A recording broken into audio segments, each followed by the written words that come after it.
はい、皆さんこんにちは。今日紹介するのはこちら。ネオレゲリア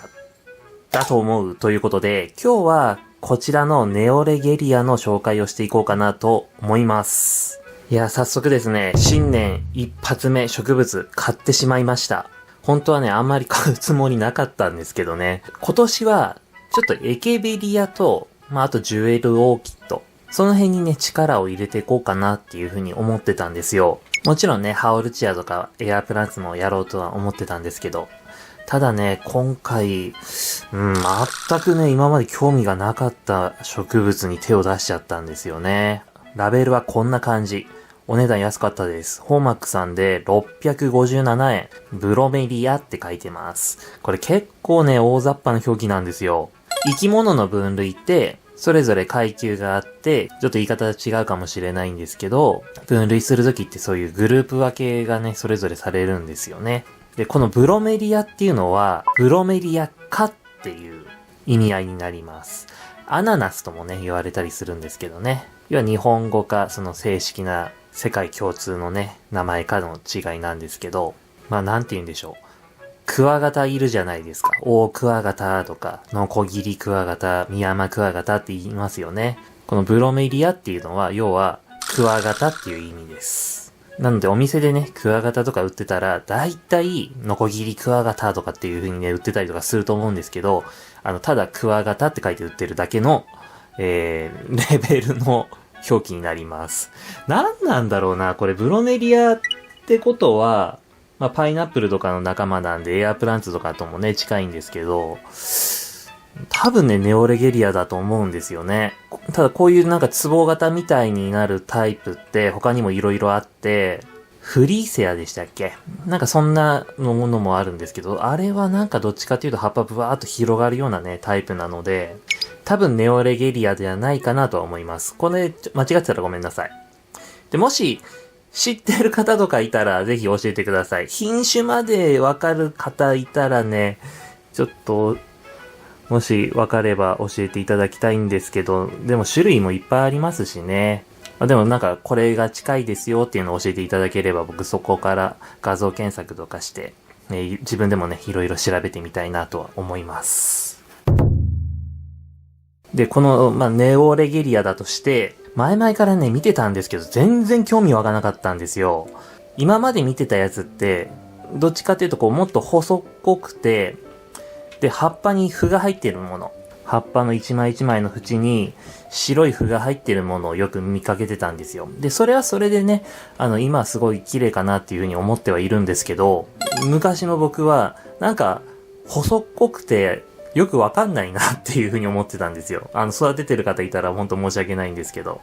なんかもうちょっと迫力があるようなものがいいななんていう風に思ってたんですけど、今回たまたまお店で見たら、この軸元、壺みたいになってるところのここがね、すごい太いのがあって、それで、これかっこいいなって、しかも株もね、いくつか出てるから、面白いなと思って買ってしまいました。そう、やっぱね、ごつい植物って好きなんですよね。この子だけじゃなくて、いろんな種類でこう葉っぱにまだら模様が入ったりとかするんですよ。で、これもね、またなんか葉っぱ傷んでるようにね、見えてたんですけど、やっぱこれ模様なんですよね、ちゃんとした。で、これがなんか昔は逆に嫌だったんですけど、なんかね、最近やっぱ植物の好みとかも変わってきたっていうか、いろんなものに興味が出てきたのか、これはこれでね、すごくいいなっていう風に思えてきて、なんかこれから結構集めてしまいそうな雰囲気ですね。葉っぱのこの先っちょの方とかもね、枯れてなんかしぼまってるようにも見えてたんですけど、全然そんなこともなくね、ちっちゃい爪みたいなのがぴょこーんと出てて、これもまた可愛いですね。なんか自分で育て出すと、より魅力を見つけられるようになっていいですね。人間って自分の持ってないものにはあまり興味示さないんですけど、自分の持ってるものって、興味出てきたりとかするんですよ。例えば車とかも自分がある車に乗り出したら街走ってるその車気になったりするじゃないですか。なんかプリウス乗り出したら街を走ってるプリウスがちょっと気になってきたりとか。あまり時計にこだわってない人がちょっといい時計つけ始めたら他の人のつけてるね時計が気になったりとか、そんなのあるじゃないですか。それと同じで、やっぱりこうやって育て始めるとどんどん植物って魅力が分かってきて、次から次へと欲しくなっちゃうんですよね。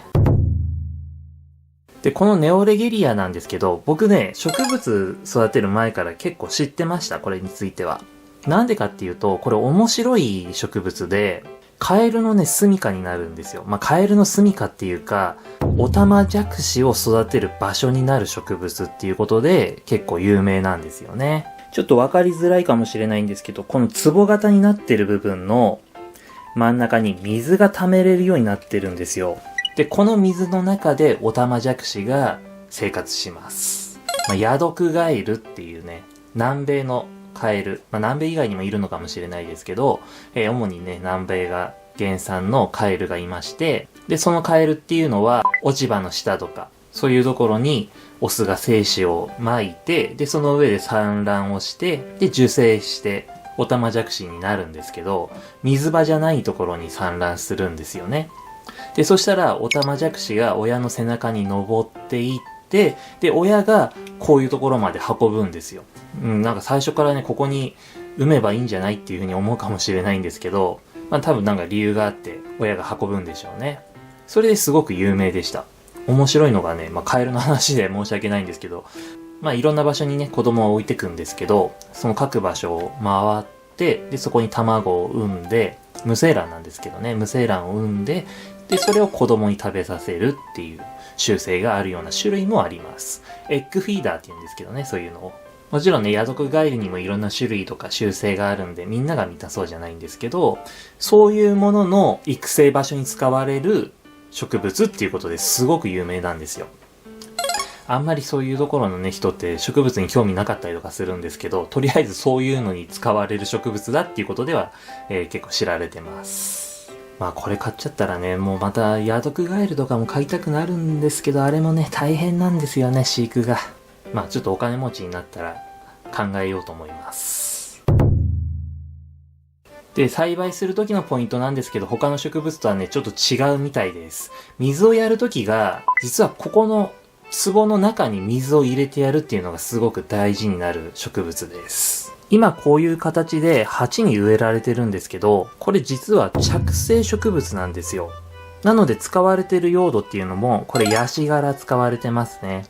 で、ヤシ殻じゃなくて軽石で植え込む人とかもいるみたいですし、根っこは、吸水とかっていうよりは、木とかに活着するためにあるもの。なので、あまり水を吸ったりとか栄養を吸ったりとかそういうのには利用されないみたいです。全くされないっていうわけではないと思うんですけど、どちらかというと体を支えるためのものっていう認識ですね。で、どこから水を吸うのかっていうと、このオタマジャクシとかが生活する水の溜まる部分、ここから水とか栄養とかを取ってるみたいです。栄養って言ってもね、着生植物なのでそんなにたくさん栄養は必要ないみたいですけど、なので水をやるときも必ずここに水が常に溜まってるようにしてやります。そう考えるとね、理にかなってますよね。オタマジャクシって排泄しますので、その栄養とかを取ることができますね。うまく自然ってできてるなと思います。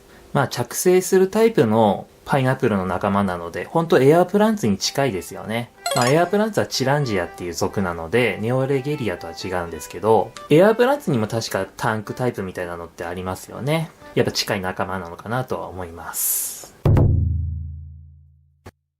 にね、ついては結構いろいろ言われてるみたいで、ガンガン光に当てましょうっていう人もいれば、過度な光は当てないようにしてくださいっていう人もいます。しっかり日に当てましょうっていう人はどちらかというと、色を出したいみたいですね。やっぱり日に当たるとこういう紅色の色素っていうのが表に出やすくなるので、やっぱより綺麗なんでしょうね。で、自生地調べてみたら、どちらかというと、森の林縁みたいなところ、林の外側に生えてる木に活着してたり、岩に活着してたりっていう感じですね。あとは、木の高いところだったりとかしてます。木の高いところで結構木漏れ日がしっかり当たるような感じ。なので、その多肉植物とかみたいに、一日中直射日光にガンガン当たるとか、そういうところのものではないですね。やっぱ南米のジャングルみたいなところに生えてるものなので、一日のうちに何時間か多分直射日光に当たるようなところだったり、あとは木漏れ日みたいなのがね、ずーっと当たり続けるような感じ。実際オタマジャクシこの中に入ってる状態で、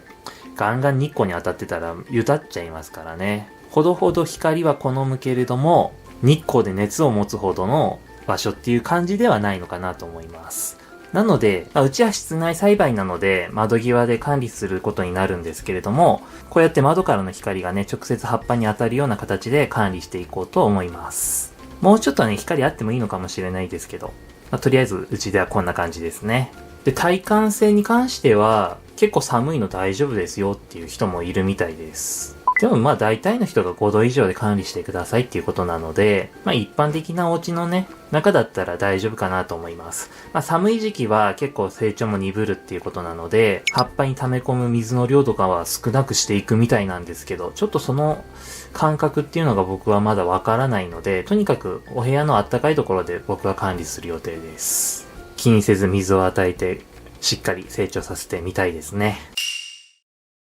今ね、こうやって撮影しながらとかでも、見れば見るほどほんとかっこいいなっていう風に思ってて、これはね、ハマっちゃいそうだな。やっぱ今年結構たくさん買っちゃうかもしれない。ほんとかっこいいもん。いい植物だと思います。僕のね、動画のコメント欄とかでも、エアープランツ育て始めましたっていう方結構いらっしゃるんですよ。葉っぱの雰囲気とかもね、結構似てますし、同じ着生植物で、観葉植物の土っていうよりはこういうね、